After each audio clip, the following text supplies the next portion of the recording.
Southeast Huntsville and District 20 in the State House.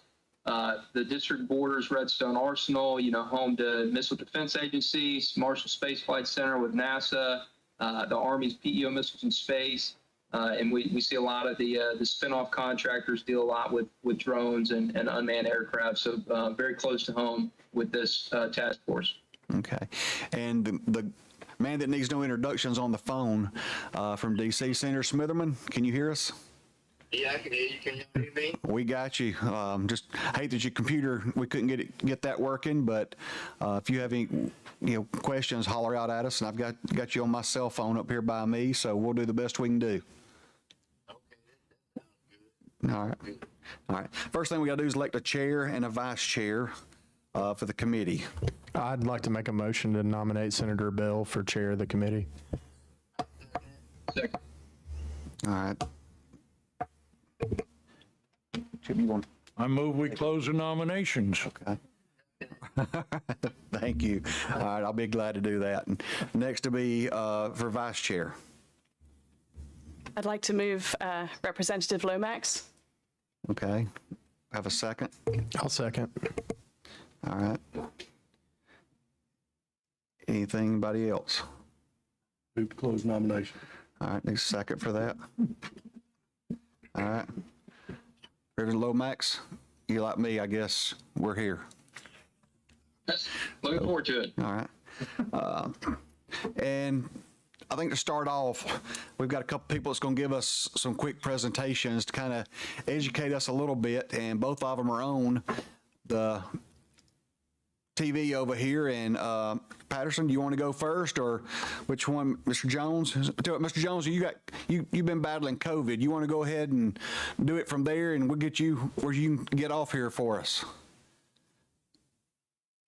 Yes, sir. I'm happy to. I don't know that it's going to make any difference with the COVID, but that's the world we live in now. Good afternoon, everyone. So I'm Stephen Jones. I run the Alabama Transportation Institute at the University of Alabama.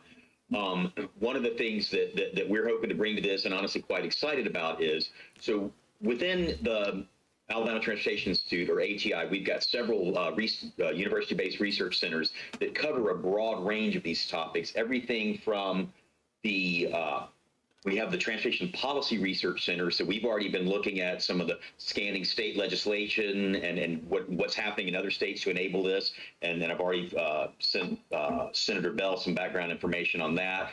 We have our Center for Transportation Operations Planning and Safety, and this is where we look at how people move around, what the underlying demand is, and we do all sorts of simulation modeling. Interestingly, we have a PhD student defending his dissertation later this month on urban air mobility and air taxis and how they might serve rural areas and enhance mobility options in that respect.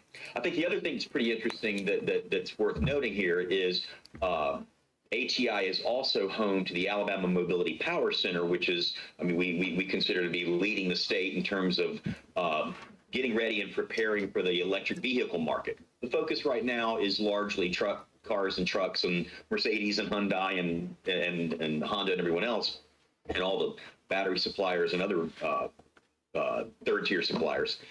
The issue, though, is all the technology work that we're looking at in terms of battery and software and battery management systems and everything that can be applied to the surface vehicle market are relevant to the technical issues to the air mobility market. The one thing that I think will be of particularly interest to the commission going forward, because this is an economic development opportunity, is probably the main thrust right now with the AMP, the EV Center at University of Alabama, is focused on workforce development and training. We're working with a range of stakeholders across the state to get the population of Alabama ready to move into this new labor market that is electrified transportation, and whether it's on the ground, on the roads, on the rail, or in the air. A lot of the training needs will be similar, and so we look forward to playing a role in that going forward and to being a resource for this commission. Thank you. Thank you. Thank you for your time, and look forward to working with you on this. Next, we'll go to the man that looks like he's up in the sky from his background. Mr. Patterson, how are you doing, sir? Hey, doing well. Much appreciate the invite to be here. I'm definitely excited to see this happening. So just kind of quick background on myself. I grew up in the state, went to Auburn, got my BS in aerospace there, learned to fly there as well, and then moved up to Georgia Tech for grad school, ended up getting a PhD there and doing some aircraft design work related to the advanced air mobility space. Started that work in 2011 kind of time frame before we had the name AAM at the time. And Alex, hearing your background at Uber, I was kind of tied in with Mark Moore, who was one of the founders of Uber's Elevate initiative. He was the guy that brought me into NASA at the time. So I worked with Mark pretty closely for a few years, a few different planning activities and whatnot. Once I actually joined NASA in 2015. And I'm background in what we call systems analysis and aircraft design. Since being there, had several different roles in the agency, different planning teams to kind of help NASA plan out what we were going to do in the advanced air mobility space. And I kind of wear a few hats now, but one of those is still on a kind of agency-wide group that's kind of helping put our arms around the AAM space and kind of coordinate all the many different activities we've got going on in advanced air mobility. So I technically worked for NASA Langley. I lived up there for about 7 years or so, and then became a remote worker and moved back to the state in the Huntsville area now. But I work from my house, interestingly enough. Only been on to Senator Marshall one time. So kind of a little nuance, right? Langley is technically a research center, whereas Marshall is a space flight center. So the aeronautics research is not, it doesn't come to Marshall at all. So I'm kind of a weird anomaly in the state in that sense. There's primarily 4 centers where the aeronautics research money goes. Langley, Glenn in Ohio, Ames, and Armstrong used to be Dryden out in California. So I want to make sure I'm not going to go too long with comments, but I think, did you want me to kind of set up, kind of how we view AAM and Yes, some thoughts on things for the commission to think about, correct? correct. All right. So, and feel free to chime in if you've got any questions as we go through. I'll do my best to pause. If I hear some chatter in the room, I'm going to just show you some things that I believe I've already sent these via Donald Howell. We've got these as you go through them. Okay, great. So I'll just kind of quickly set up how we view AAM. And so NASA's definition is fairly broad. The definition we've been using for a few years now is at the bottom. It's a lot of words that are pretty fuzzy, I will admit. It's safe, sustainable, affordable, and accessible aviation for transformational local and intra-regional missions. So key points, I think, and things that I've seen missing from other people's definitions that at least in our conception, or my conception most specifically, are the local and intra-regional missions piece. So these are shorter range missions generally than what we're talking about with aviation. So we're not going cross country, we're not flying across the ocean, but staying close to home, things you typically do in a car is really a great way to think about it, at least in today's world. Transformational, meaning that there's got to be some sort of a step change here compared to where we've been, at least starting back a few years ago. We do include drones in this space, as well as passenger carrying aircraft. I'll talk a little bit more about that in a minute. And you could probably stick a slew of other adjectives at the front of that definition. But, these things have got to be safe if the public's going to ever use them. And actually, we're going to see them proliferate. Sustainability is important, and that's not just environmental sustainability, although that is a key piece. You got to sustain a business. So there's got to be an economic case for it. And there's also got to be considerations for the equity and how we pull these things into transportation systems to give benefits to all. Ultimately, at the end of the day, is the idea. And then affordable and accessible, get at these missions happening from more places than you typically see. So the image kind of gets that across. You've got conventional airports. You've also got landing areas on top of buildings, right? Or maybe out in the middle of nowhere in some cases even, right? Places that you wouldn't typically operate from. So closer to where people live, work, and play. And if people can't afford it, it's never going to take off at the end of the day. So kind of one of the things I like to say is, hey, we're looking to bring aviation into daily life here, right? So fuzzy on exactly what the ranges that we're talking about for these sorts of missions are. We generally say somewhere on the 50 to 500 mile range, just to kind of give a nice order of magnitude band, but there's not a hard and fast cutoff on either end, I wouldn't say there. And generally speaking, people tend to talk about three different application categories. So one being the urban air mobility. So think the electric vertical takeoff and landing or eVTOL aircraft, generally going very short distances across cities, primarily operating from infrastructure we don't have yet or modified vertiports perhaps or heliports. And generally, these are on the smaller side in terms of passenger carrying, somewhere up to about 6 passengers. You tend to see different concepts, anywhere from 1 to 6, depending on the company out there. Second category here, I call it low altitude unmanned aircraft systems, more commonly known as drones, right? So think small package delivery sort of missions, like you may have seen some news this week. Zipline got some FAA approvals for operations, I think in Arkansas, and I forget where else.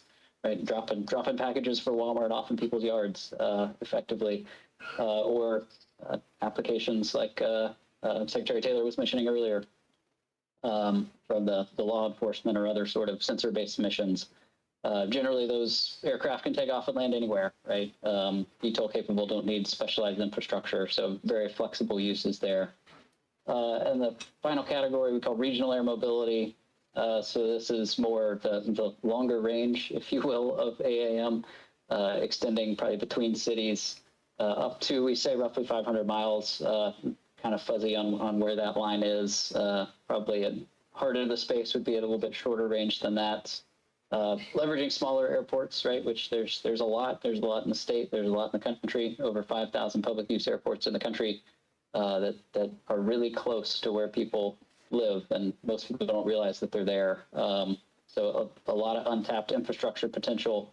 And generally, these are envisioned to be conventional takeoff and landing aircraft from those airports, and up to, a lot of people talk 9 passengers in the space, some up to 19 or kind of 30. There's some breakpoints in the FAA regulations at those 2 sizes that kind of make people generally go potentially up to those 2 sizes or down at the 9 passenger range. So I mean, big picture, what's coming together, you've got novel technologies, which is really where NASA's bread and butter lies. We've got new electrification of the aircraft, so bringing batteries in, electric motors, including hybrid systems and fuel cell, hydrogen fuel cell systems as well, within that broad electrification category. And then increasing levels of automation, right? So we got small aircraft today, kind of hard in many cases to make the network dynamics work out with those small aircraft, in part because of the pilots and needing to move the pilots around, and duty cycles and everything else with the pilots. So the increasing automation on board the aircraft is another big enabler, as well as I'll say in the air traffic management system, right? So NASA pioneered back about maybe 8-10 years ago now the UTM concept, so UAS traffic management, for bringing basically automated tools in to help manage. We're working on research now to extend that up to other missions, including these AAM missions here. So broadly speaking, just to kind of help set the frame and a little bit of what NASA's doing, I won't harp on that at the moment. We kind of, I think at the high level, split things up into 3 bins. One being vehicle development and operations, so that's very aircraft-centric research. So looking at what these new aircraft are going to do, what sort of technologies we need to get on board, and getting some of those low TRL technologies up to higher technology readiness levels so that they can be deployed in the field, as well as getting pilots, adding more tools to help pilots and eventually move towards automated aircraft. And then airspace design and operations, that's where that kind of UTM-inspired air traffic management paradigm comes in, thinking through how we need to design the airspace system itself. Are there changes to classes of airspace or otherwise that need to come in on that front? And the third leg, which is really where NASA has the least amount of stuff, but where I think, this commission really comes in the most, is on the community integration side, right? So how do we integrate these operations closer to where people live, work, and play? Right, than we're typically used to with aviation. So we tend to relegate to about 30 airports in the U.S. and let most of the traffic go through those that are not often super close to where people are. And we're really talking about bringing operations into the hearts of cities and towns and maybe your backyard even, right? So it's a pretty different paradigm. Overall, we're trying to help kind of set vision for the space, help set up what we call a system architecture, working very closely with the FAA there to help build a system that is scalable, that can eventually see these sorts of operations take place. And we've got a lot of different partnerships that are a part of that, including with technology companies and whatnot, and including some on the community integration side as well, that are largely focused around what we call our national campaign series, which you can think about as kind of a series of demonstrations and flight tests to prove out technologies, in the real world, not just in simulation, right? So we're building up to those from series of simulations and other things to eventually prove these things out and help see them through in practice. So one thing I do want to point you towards as well is something called the Advanced Air Mobility Ecosystem Working Groups.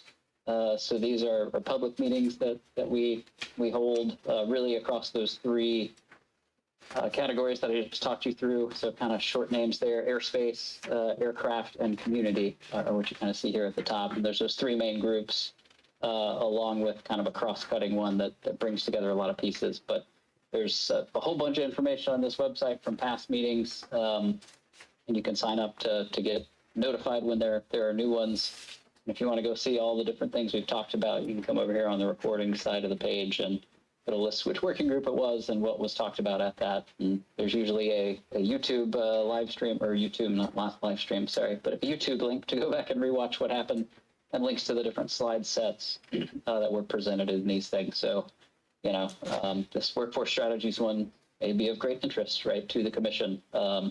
Just as an example, right? So I'd point you most strongly towards these community integration ones as you go through and look. And another resource I know I've shared and would certainly highly commend to you is this Advanced Air Mobility Community Integration Considerations Playbook.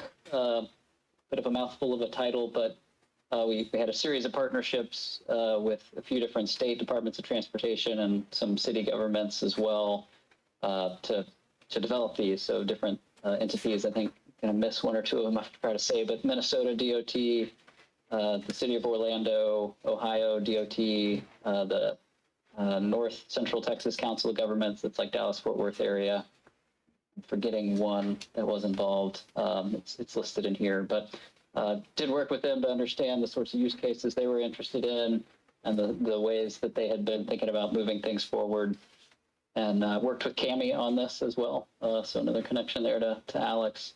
And really, Cami were the main folks that ended up doing the heavy lifting of writing this one and pulling these different resources together. But it's organized with some background, and then talk some of the challenges, and then there are plays associated basically with each one of these challenges, and some different strategies and other things that are, I think, worthy for y'all to consider as you go through and do your work as the commission here. So certainly a good document to read there. I guess I'll kind of leave you with a few just higher level thoughts now on, some things you may want to consider as a commission, just as I was thinking about it. I think a lot of it needs to be driven by the sorts of use cases that you want to see show up in the state. So, for instance, if you really want to see, a bunch of eVTOL operations in an urban area, that's going to push you towards really needing to decide on how you're going to do zoning and things like that for vertiports in those environments, and work with your local communities on things like noise ordinances. If you're thinking that you want to be more drone focused in more rural areas, don't really need to be worrying about the vertiports quite as much, as one example, right? Be thinking more about the community perception of the drone, right? And like, oh, is this thing spying on me in my window, right? That a lot of people tend to worry about, I think, totally unnecessarily with drones, but nevertheless, it is a thing. Just some thoughts that were hitting my head on what may make sense for the state. I think regional air mobility makes a lot of sense, leveraging the existing airport network. So thinking through how you electrify those airports to be able to handle these electric aircraft, and considering maybe even hydrogen infrastructure to be able to work with some of the hydrogen fuel cell concepts that are out there. There are thoughts too on that front, and leveraging the airport grounds as a means of green electricity generation. So be that probably with solar panels somewhere on the airport. But then that brings up interesting things. If you try and sell that electricity off the airport kind of becomes a utility, right? And I don't know the state's laws around utilities or whatnot, but those sorts of challenges can come in. Or if you want to be a hydrogen hub, you could maybe generate green hydrogen on an airport with excess energy from your solar panels via electrolysis. Find a way to store that there and then ship that across the state for a myriad of needs. So few thoughts there, but I certainly see people wanting to travel from the Huntsville area down to the coast in the summer in particular as a big potential use case. And it's terrible to get from Atlanta to Huntsville. There's not a great direct route, right? Just think of these sorts of use cases where it may make a lot more sense for aviation to take a big role. Not super familiar with everything down at the coast, so I'm glad there's representation on the committee there. But oil rigs and being able to support the oil industry, I think, is another interesting use case, especially for the eVTOL aircraft in that particular sense. And then things like pipeline inspection, right? Or just your electric infrastructure inspection, rail inspection with drones or other things that kind of come to my mind as potential use cases that may make sense in the state. Along those lines, developing the state's aviation system plan to be able then to support those use cases, whatever they are, is something that's probably important to think about. And similarly, you'll probably want to talk to some of the metropolitan planning organizations in the state, right? Depending on those sorts of use cases that you want to enable, and have them begin to build in plans, right, in their long-term planning process and those MPOs for how to integrate these advanced air mobility operations in those places. Just kind of a final thought, and I've already hinted at this, but I've been involved with a somewhat similar body in the state of Virginia, and they've developed some draft kind of recommended ordinances for local communities to adopt at the local level. So the state there doesn't have the authority to do that. That's all at the localities, but the State Department of Aviation is trying to put together, for instance, I think a zoning ordinance for vertiports, right, to kind of help have some uniformity within the state. So things like that would be examples as well, uniform noise ordinances, so that, you don't have one locality being able to operate aircraft X, but that aircraft not being able to operate somewhere else, which, would hurt the competitive nature, right, of that business if that were to happen. So a few food for thought there for you. And I think I'll leave my comments there. Happy to be engaged as I'm able with time, answer questions as you have them. And we'll certainly be just excitedly watching where y'all end up taking things. So thank you. Thank you. Thank you for your time, and thank you for what you're trying to assist us in consulting and doing. And Mr. Frank Farmer with ALDOT, do you have any, I know we're going to need y'all to kind of help us on this too. You have any words other than hold on and let's figure out where we're going? Yeah, he brought up a lot of good issues with, the airport infrastructure and airport system plan, and that's something we certainly have to do. We would need to take a look at our infrastructure, just make certain we have the infrastructure needed to accommodate those type of aircraft. I know a lot of other states are starting to put in charging stations and just kind of get ahead of this. So I appreciate the committee. I appreciate you putting this together and inviting me to this again, because I certainly want to help out and make certain our airport systems are ready to accommodate. Okay. And so, we do need, I guess, direction on where we're headed with it. Vertiports, we have a lot of heliports around the state already. Our office works very close with the FAA on the vertiport design, the circulars coming out. And so state law requires all landing areas in Alabama to be licensed. And so, we're looking at all of the FAA and their guidelines to make certain that we have reasonable license. Okay. Thank you. Mr. Howell, you got any? I know you've just got back from a So Conference. if I may, and I don't know if I have time to quickly hit some of the Yes. comments here in my slides, but I kind of bring it from a layman's term standpoint, and Michael is extremely technical and very knowledgeable, but I want to kind of bring it home to you just very simply as citizen of the state of Alabama and help you understand advanced air mobility. And simply we are trying to develop a transportation system so that we can move people and cargo to places that are underserved or have never been served. And you know, the other driver behind advanced air mobility over a decade ago, a lot of it started for people looking to achieve sustainable aviation transportation, something that did not have the emissions that currently traditional aircraft have. I want people to understand that the technology that is coming to the forefront today, it's not like that technology was just developed 2 or 3 or 4 years ago. The technologies that are being commercialized and coming to the forefront today, they've been being developed for over 12 to 14 years, and in many cases, even longer than that. I will say, Michael already touched on the concept of electric aircraft and batteries. Battery density is going to be an issue. That research will evolve over time, and it will develop. Some of the challenges Michael has already addressed, but the number one thing that everyone is focused on right now, and meaning the OEMs, the people that are out there trying to develop these new aircraft, it's all about certification. And there's some jockeying going on around the world.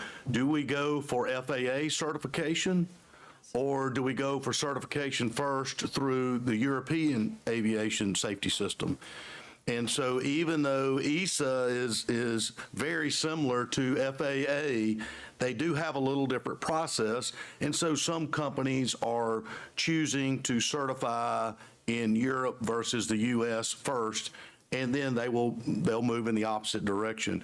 But certification is the number one focus of all of the companies that I spoke with 2 weeks ago at a conference in San Francisco. That is all that they're worried about. Implications to our airports. You know, I'll hit these points very quickly. Urban airports will play a key role in city transportation by acting as a catchment hub. Basically, are we moving people from an urban area via AAM out to the main airport, or vice versa? Or all of a sudden, are we going from one urban area to another urban area? Things to think about. Rural airports, big pet peeve of mine. Senator Bell and I have talked about it many, many times. We have so many rural airports in the state of Alabama that are underutilized. The FAA has already paid for that infrastructure. The local governments have paid for that infrastructure. Let's figure out a way to better utilize those assets and potentially create economic development opportunities and jobs in these small communities and these rural areas. When it comes to other airport needs, we've already touched on air traffic planning. You know, that's critical. Landing areas, power sources. You have to think about Alabama Power is not necessarily going to just go put in a brand new substation at an airport just because we think electric aircraft are coming to that airport. That's a very expensive process. So there has to be a business case and the economics that support doing that. Maybe it's not traditional power infrastructure. Maybe it's some sort of independent, sustainable structure, solar panels. There's a lot of discussion that I've heard over the last several months in multiple states at multiple conferences about the cost effectiveness of a traditional utility company putting in the infrastructure versus alternative sources of power. So that's something that obviously we need to think about. Vertiports, we will ultimately, I think, as a group sitting here today, part of our job is to do an assessment working with others in the state to determine what infrastructure do we have that we can use currently. Maybe we need to modify it a little bit, but then where do we have demand or potential demand that could justify building a vertiport in a specific location? I don't think that we just need to assume, oh, we've got to build vertiports. We are very different than New York, Chicago, Los Angeles, et cetera, where it's a very different use case there. And I do think there could be potentially needs for vertiports to be built in our state, but I think we need to evaluate that carefully. Other comments that we've not addressed, I think advanced air mobility will allow us to take healthcare services into communities as opposed to the communities trying to find healthcare services. There are some really, really unique vehicles being developed in this space for emergency response. For example, 2 weeks ago, Jump Aero revealed in San Francisco a Part 91 one-person vehicle where when an emergency response call comes in, it is a life or death situation and minutes matter. The ambulance is dispatched to the location, but a technician is then stepping into an electric air mobility vehicle that can operate going up vertically, and then it goes to its destination, and they will have these positioned with a radius of no more than 8-minute flight. And it will land in a front yard. The emergency response technician has all the tools to go in and try and stabilize the patient while the ambulance is getting there, so that ultimately they stabilize that patient and the patient is then transported by ambulance to a hospital. And then a flatbed truck comes in and loads this vehicle up and goes back and you start all over. I tell you that to say that there are really, really intriguing technologies being developed in this space. I think the other thing that is really important is Alabama is already well known and has an impeccable reputation for developing the aerospace and automotive industries in this state. We already are leaders in developing electric automobiles in this state. Why not leverage all of those assets into this new generation technology for aviation? And to give you an example of the benefits, Joby Aviation announced on Monday morning of this week that they were going to Dayton, Ohio to build their first manufacturing plant. That manufacturing plant is creating 2,000 jobs. The capital investment's $825 million, of which the state of Ohio and local authorities, they're putting up $325 million in incentives. But Joby's still coming out of pocket $500 million. One of Joby's largest investors happens to be a partner that's already in this state, Toyota. So the other thing that I hope we can do as a commission is reach out to our partners that are already in this state and those partners that have investments in this space, and let's figure out what their needs are and how can the state help them. So Senator Bell, thank you for the time. Thank you. Dr. Whitty, do you have any comments from anything you're working on presently at the university? One of our primary interests as the School of Aviation is how do we develop an effective training base for the operators, the maintainers, and the people who are going to engage in this. We've already had some great success using virtual reality. I've got a complete virtual reality lab, and we find that if we're training air traffic controllers or even pilots, that we can reduce the training time by effectively using virtual reality. Frankly, any reduction in training time with the same outcome is an expense reduction to who's ever involved in it. Training is expensive. Training is an expense. And if we can reduce training time with the same outcomes, we're saving corporate or government monies. And that's become very, very important. So any of these aspects, whether it's the controlling of a vertiport or how do we actually train people to lay down the pathways that these aircraft are going to follow, falls under that big umbrella of training.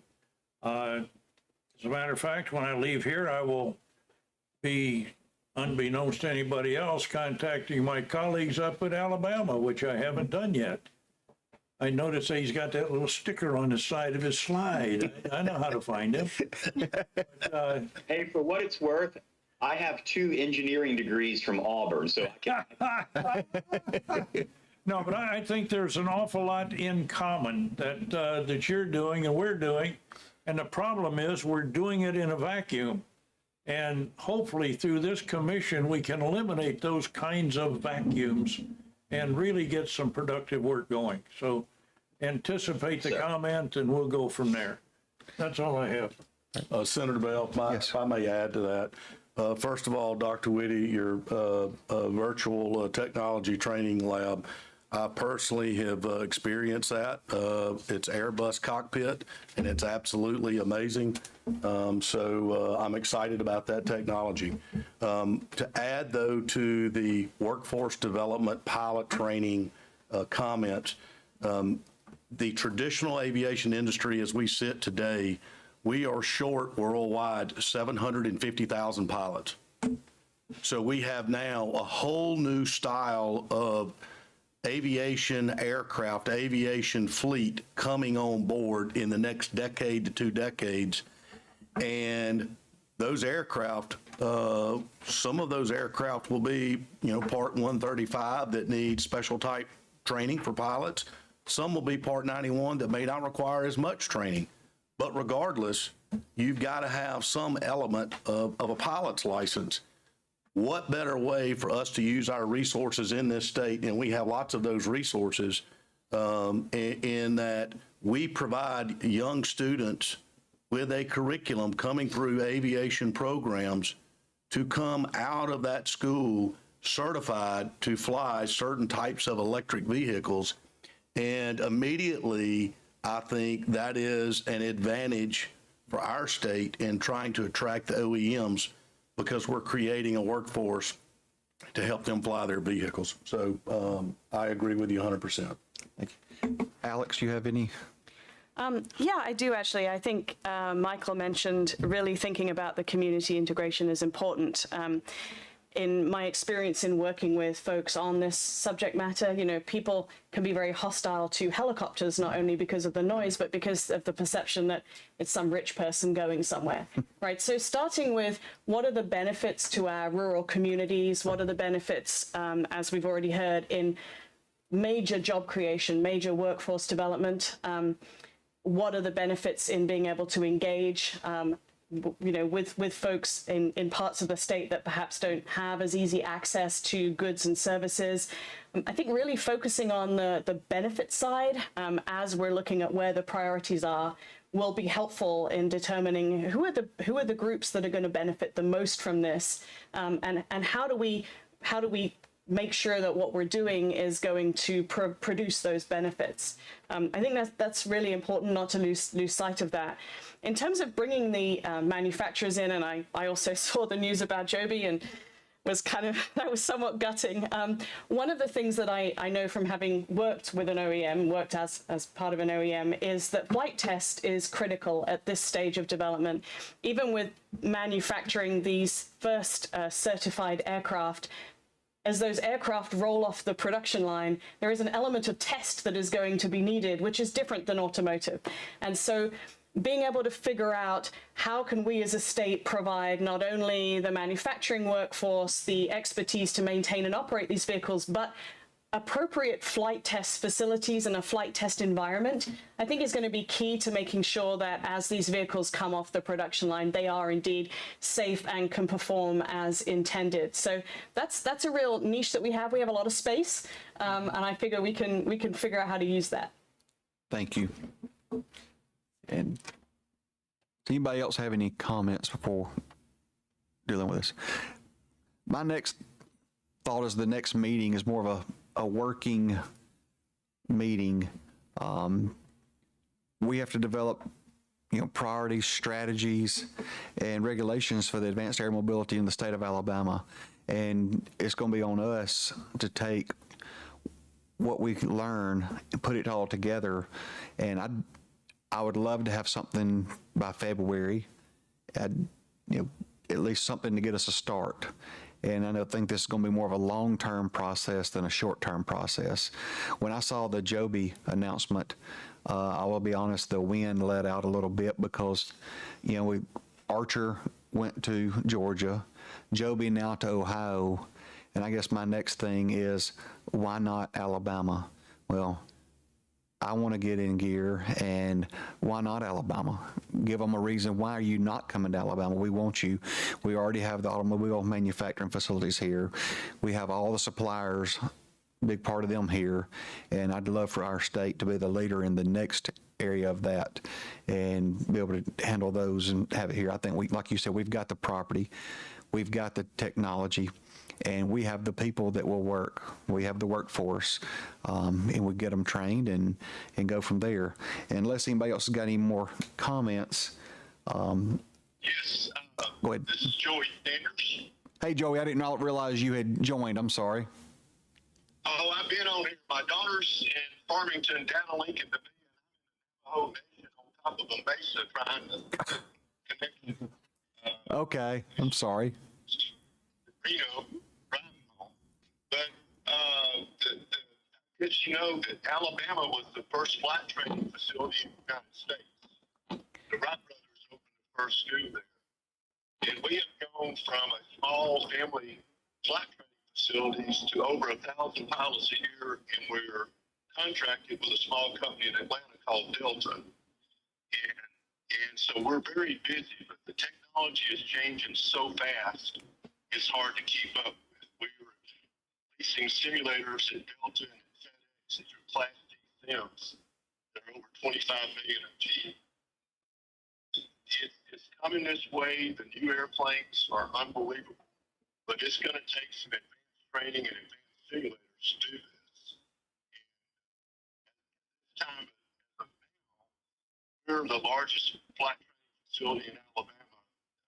It's privately owned. It's Auburn University, and we're flying over 1,000 hours a year. One thing I want to tell you guys before we call this meeting to an end is we had 4 test pilots at my hangar about 4 months ago. They have doctorates from MIT, and hydrogen is the way of the future.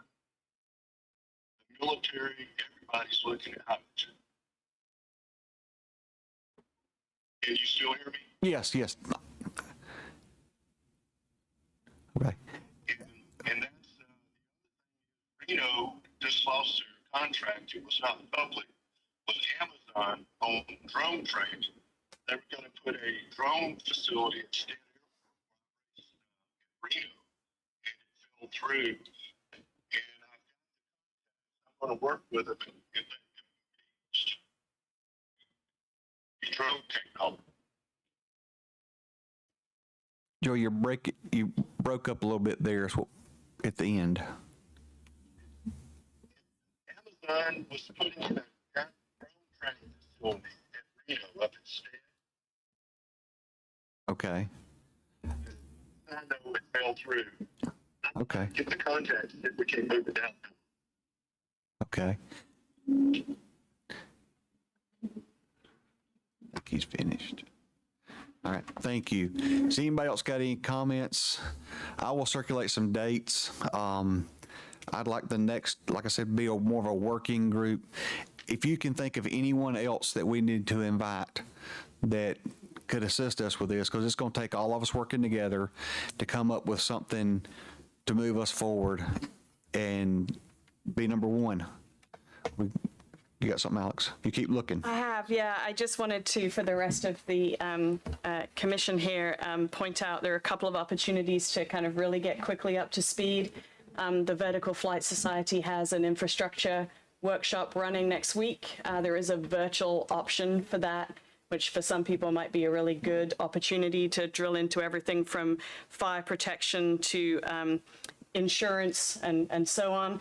And also CAMI does a 9-session training program for folks that's done with many state and local governments as well. The nonprofit offers that. So I'll be happy to circulate information to everybody You about can get it, or get it to Caitlin. She'll get it circulated to our group. Yep. And we'll kind of go from there. I appreciate everybody's input. Appreciate everybody being a part of this today. And as you know, contact me at any time if you have any questions, concerns, ideas, because I'll be honest, I'm just a country boy from Cook Springs, Alabama, and I'm trying to learn something new every day. And I've learned at least a little bit of what the definition, I think, of advanced air mobility is, and kind of going from there. I appreciate y'all's time, and we'll circulate some dates and try to get a next meeting here pretty soon. Thank you. Thank you. Ms. Miller, you still with us? All right.